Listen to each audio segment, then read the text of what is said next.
की 2004 पुन्हा रिपीट होणार याबद्दल मला पूर्ण आशा आहे आणि त्याबद्दल मी पूर्णपणे खात्रीलायक सांगू शकते. माझं मत तुला मिळणार आहे.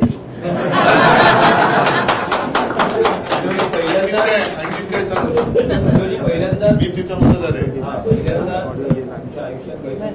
काँग्रेसच्या पंजावर तुम्ही मतदान करा. पण त्या पंजामध्ये मशाल आहे ना.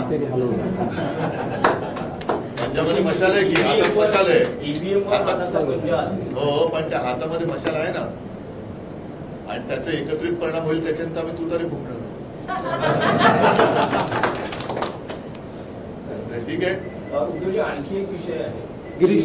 मुख्यमंत्री जे आवाज देत आहे त्यात सतत एक मुलाखतीत उल्लेख होतो आहे की सरकार भाजपच्या नेत्यांना अटक करण्याच्या त्याच्याबद्दल म्हणालेले आहेत रायगडच्या सभेत. माझी पूर्ण अधिकारी नेमले गेले पण काही आढळलं नाही.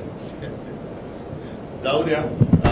त्याच्याबद्दल संजय राऊत हे अत्यंत चांगल्या पद्धतीने परवा बोललेले आहेत आणि आज काही वृत्तपत्रात लेख आलेले आहेत की ज्या पद्धतीने गेल्या 2-3 दिवसात क्लीन चिट देण्यात आली.